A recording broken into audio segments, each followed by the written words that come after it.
안녕하십니까.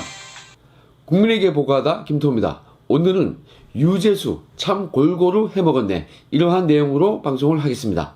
여러분, 오늘은 선글라스를 벗고 하는 벗방입니다. 유재수가 구속 기소되고 나니까 유재수는 이제 피의자가 아니고 피고인이 되었죠. 그래서 이 정부가 검찰을 향해서 재갈을 물렸던 피의사실 공표죄, 그 무기가 이제 그 제한이 풀렸습니다. 그래서 묵혀 있었던 유재수의 혐의가 세상에 모두 알려지게 되었습니다. 이게 수사 과정에서 수사 결과 발표와 정식 공보로 인해서 그걸 거쳤으면은 한꺼번에 이런 식으로 터지지는 않았을 것입니다. 그걸 못하게 하니까 언론이 참 부글부글 끓었던 것 같습니다. 그 한이 이렇게 본물 터지듯이 한 방에 터져버렸습니다. 이 유재수의 공소 사실을 보면 한마디로 참 골고루 해먹었습니다. 여러분, 통상 검찰에서 이 피해자들을 많이 조사를 해보면요, 그 범죄 유형이 보통은 정해져 있거든요.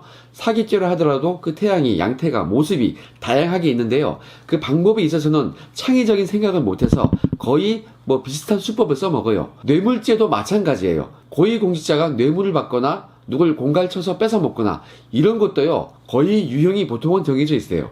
그런데 우리의 이 유재수는 좀 방법이 다양합니다. 정말 골고루 해먹었습니다. 이 양반이 머리가 좋아서 그런지 한 가지 유형으로 뭘 빼먹은 게 아닌 것 같습니다. 여러분, 이 유재수가 이번에 구속 기소되었는데 그 공소장이 있는 그 공소사실, 그 범죄 유형이 언론을 통해서 공개가 되었습니다. 그 대표적인 것이 그 바로 삥 뜨는 거, 이러한 모습이 있어요. 이게 왜 고약한지 아십니까? 완전히 큰 돈을 먹는 건 아닌데 한 방에 크게 먹지는 않아요. 그런데 이 뜯기는 사람 입장에서는 이 참 짜증나는 유형입니다. 왜냐하면 그야말로 갑질하는 거 아니에요. 내가 갑질을 당하면요, 돈 뜯기는 거 말고 정신적인 피해가 조금 있을 것 같아요. 어제 나온 유재수 관련 뉴스 중에서 뉴시스의 기사를 한번 보겠습니다. 제목이 유재수 씁쓸한 갑질, 사줘, 꿔줘, 돈 줘, 끝없이 요구, 이건데요. 내가 쓴 책 100권 나한테 사라, 오피스텔 얻어주라, 이거는 월세 받은 거죠. 와이프 줄 골프채 사줘, 항공권 사줘, 아파트 사줄 돈 빌려줘, 아파트 값이 안 올랐으니까 1000만 원은 안 갚을게, 미국 가는데 현금 좀 주라, 이런 식이네요. 이게 책값은 198만 원, 오피스텔은 월세가 180만 원, 항공권 수백만 원, 80만원짜리 드라이버, 80만원짜리 우드, 이런 식으로 언론에 보도가 되어 있습니다. 참 치사한 방법으로 다양하게 뜯어먹었죠. 이게 뜯기는 사람 입장에서는 그 사람이 만약에 자기 사업에 있어서 유재수한테 크게 도움을 받고 그리고 그 수익 내에 있는 아주 거액을 한 방에 딱 주는 게 오히려 낫지, 그 사람 입장에서는. 그러면 같이 범죄를 해먹는 거죠. 뇌물 공여와 뇌물 수수. 어찌 보면 그 사업가들 입장에서는 그게 깔끔하고 편합니다. 그런데 이 유재수 같은 유형은요, 몇 년 내내 신경 써줘야 되고 돈만 쓴다고 되는 게 아니에요. 정말 잘 모셔야 되는 거 아니겠습니까? 이게 바로 갑질입니다. 정말 몇 년 동안 계속 짜증나게 하는 거죠. 그때 신경을 쓰게 만드는 그러한 유형입니다. 그런데 여러분, 유재수는 여기서 끝이 아닙니다. 네가 내 명의의 추석 선물을 대신 좀 보내줘라, 이런 식인데요. 이것은 갑질의 끝판왕이죠. 더더욱 웃겼던 것은요, 금품 뜯어내는 거 말고도 친동생 취업을 좀 시켜달라고 해서 꽤 괜찮은 연봉으로 동생이 급여를 타게 만듭니다.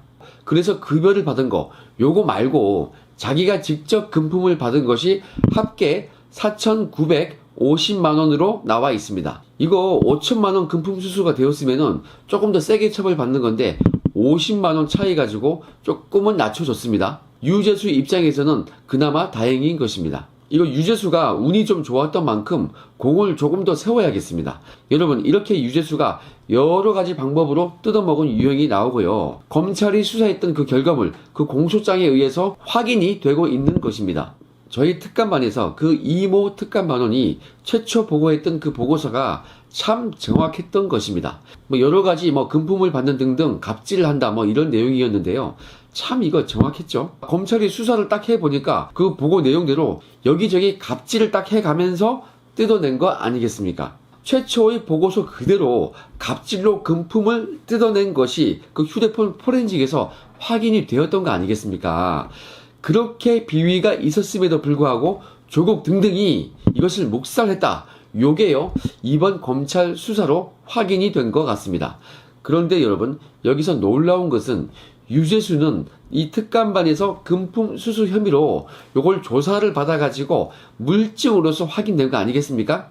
그 이후에 사직서만 수리가 돼가지고 민주당 수석전문위원 그리고 부산시 경제부시장으로 순차적으로 영전이 되는데, 여러분, 통상 특감반 감찰을 받으면요, 트라우마가 생겨요. 안 그렇겠습니까? 그렇게 해서 유재수가 사직을 했고, 그럼에도 불구하고 영전에 영전을 거듭했으면 사람 마음이라는 게 정말 이게 상처가 있어요. 트라우마가 있단 말이에요. 어쨌든 간에 이 무서운 특감반 조사를 받았으니까 트라우마가 있는 게 당연한 거 아니겠어요?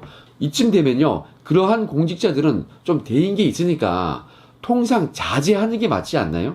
그런데 여러분, 우리의 이 유재수는요, 부산시 부시장으로 취임을 하고 나서 그 2달 후부터 2018년 9월부터 채권 추심업체 회장 A씨한테 이렇게 요구를 합니다. 유재수 자기 명의로 내 지인들에게 좀 선물을, 명절 선물을 좀 보내달라. 그래가지고 114만원 상당의 한우 세트 3개를 보내달라고 했습니다. 그래서 그 회장 A씨가 보내준 거 아닙니까? 와, 114만원 상당의 한우 세트 3개. 그러면은, 와, 그 비싸네요. 한 개당, 한 세트당 한 40만원 정도 했다는 거 아니에요? 그리고 유재수는 그로부터 2달 후에는 그 A씨에게 이렇게 요구합니다. 유재수 자신에 져서 그 100권을 좀 사달라고 얘기해서 그 A씨가 사갔어요. 그런데 유재수가 그 책 다시 돌려줘. 이래가지고 돈만 190만원. 요거 챙긴 거 아니겠습니까? 여러분, 지금 소개해드린 이 2가지요. 그 A 회장으로부터 금품을 사실 받은 거 아니겠습니까? 여러분, 지금 소개해드린 이 2가지요. 이거는요, 유재수가 그 감찰을 받고 나서 겨우 죽다 살아났지 않습니까? 그래서 오히려 영전까지 해서 부산시 부시장으로 갔는데 그때 이 금품을 받은 거 아니겠습니까? 유재수는 한마디로 우리 특감반의 감찰을 받고 나서도 정신을 못 차리고 계속 해먹은 겁니다. 여러분, 왜 이런 현상이 벌어졌을까요? 결론부터 말씀을 드리겠습니다. 이거는요, 그 책임이 청와대 측에 있습니다. 이거는요, 물증이 충분해서 수사 의뢰를 했어야 할 사항인데 이것을 완전히 그냥 봐준 거 아니겠습니까? 사표만 받고 명예퇴직하도록 배려까지 해준 거 아니겠습니까? 그리고 승진까지 시켜준 거 아닙니까? 2번씩이나. 이거 대단히 잘못된 것입니다. 여러분, 이거는요, 한마디로 청와대가 유재수를 봐줬기 때문에 유재수의 간땡이가 커진 거 아니겠습니까? 여러분, 감찰 중에 감찰이 청와대의 이 특감반 아니겠습니까? 특별감찰반. 그 센 감찰을 받고 나서 혐의가 확인이 되었음에도 불구하고 이 유재수가 데미지가 없이 오히려 영전에 영전을 거듭하니까 이 유재수의 간이 커지는 것이 당연한 거 아니겠습니까? 이거 안 커지는 게 이상하죠. 아니, 대한민국에서 가장 센 감찰을 받고도 오히려 승진까지 했는데, 아니, 유재수가 뭐가 무섭겠어요? 한마디로 이거는요, 이 청와대가 이 유재수의 간을 키워준 게 맞습니다. 더 해먹을 수 있도록 정신적으로 방조를 한 거예요. 지원을 해준 겁니다. 제가 지금 드린 이 말씀은 법적인 것이 아니고요, 사실상 우리끼리 한 얘기입니다. 여러분, 지금 보신 바와 같이 이 감찰을 무마를 해주는 것은 이거는 비리를 사실상 조장하는 그 결과가 나오는 거 아니겠습니까? 결과적으로는 사실상 이거 뇌물수수하는 거, 이거 방조하는 거 아니에요. 방조하고 조장하는 거 아니겠습니까? 작은 도둑을 더욱 큰 도둑으로 키워주는 형국입니다. 여러분, 유재수는요, 저한테 정말 감사해야 합니다. 왠지 압니까? 제가 이거 양심 선언하지 않았으면 유재수가 더 해먹었을 거 아니에요. 그랬다가 한 2년 뒤에 그야말로 정권 말기에 이게 다시 터졌다면은, 그러면요, 뇌물수수 액수가 4,950만 원이 아니고 그 금액이 더 커져 있을 거 아니에요. 50만 원만 더 올라가서도 형량이 확 늘어났을 거 아닙니까? 여러분, 이런 것 때문에 제가 누차 얘기했던 겁니다. 감사무마, 감찰무마, 이런 것이 이래서 불법성이 크다는 거 아니겠습니까? 여러분, 이런 거 감찰무마 지시하고 모의한 사람이 누굽니까? 일단 직제상으로는 최종 책임자는 조국이죠. 민정수석이었으니까요.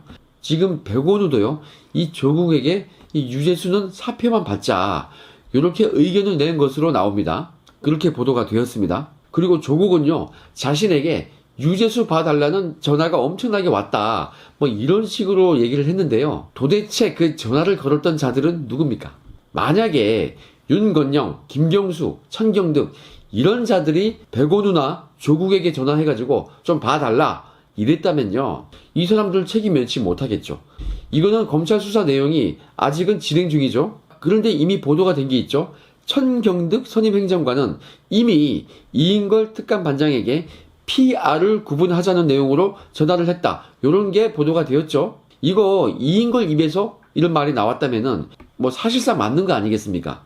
여러분, 저는요, 이 유재수 감찰을 봐달라고 이 지시한 사람이 누군지, 그 최종 지시자가 누군지, 이게 상당히 궁금합니다. 조국에게 그토록 많이 전화한 사람들, 그들이 누군지, 그 실세들이 누군지가 매우 궁금합니다. 제가 보기에는요, 그 실세들 중에 누군가가 그 누군지 알 수 없는 그 끝판 권력자, 그 사람의 의중을 혹시 전한 거 아닌가, 이런 생각이 조금 들어요. 저는 그 가능성을 매우 크게 의심을 하고 있는 것입니다. 혹시 만약에 조국에게 전화를 했던 그 실세들 중 누군가가 최고 권력자의 문고리 혹은 연락관 역할을 한 사람이 있다면요, 그 사람을, 그 연락관 역할을 한 사람을 딱 조사하면요, 그 실체가 혹시 밝혀지지 않을까, 이렇게 제가 예상을 하고 있습니다. 여러분, 저는요, 제가 고발한 이 유재수 감찰 무마 사건, 요건의 파괴력을 처음부터 알고 있었습니다. 그때는요, 잠잠했죠. 제가 워낙 많은 것을 이야기하기도 했고요. 그런데 이 유재수 건이 이렇게 검찰 수사로 밝혀지기까지는 1년이 채 걸리지 않았습니다. 여러분, 저는 이 정부에 대해서 무수히 많은 양의 공익신고와 양심선언을 했습니다. 제가 어떤 것은 거짓말하고 어떤 것은 사실만 얘기하고 이렇게 번잡하고 말도 되지 않게 했겠습니까? 그렇게 구체적인 내용들을 하나하나 모두 근거가, 증거가 있는 상황에서 그것을 제가 거짓말로 할 수 있겠습니까? 여러분, 저는요, 그 양심선언을 할 당시에 만에 하나, 토시 하나 부풀려질까, 이것을 걱정하면서 정말 제가 본 그대로 말하기 위해서 노력을 했습니다. 저는 양심선언을 할 당시에요, 그 발언 하나하나 정말 신경을 써서 말을 했습니다. 이제는 제 말을 조금씩 믿어주는 것 같아서 그동안 양심선언한 것 때문에 괴롭기도 했지만은 집도 압수수색 당하고요. 그렇지만 이제는 조금씩 보람도 느끼고 있습니다. 결실이 있으니까요. 여러분, 제가 했던 그 수많은 양심선언들, 그거요, 모두 전면 재조사를 한다면 이거 어떻게 되겠습니까? 불과 1년도 되지 않아서 가장 큰 건부터 터지고 있지 않습니까? 확인되고 있지 않습니까? 우리는 조만간 그 다른 건들에 대해서도 그 진실을 볼 수 있을 것 같습니다. 여러분, 그날을 기대하면서 오늘 방송은 여기까지 하겠습니다. 그리고 이 김태호TV가 더욱 힘을 낼 수 있도록 양손에 구독자분들 모시고 이 김태호TV를 함께 시청해 주시기 바랍니다.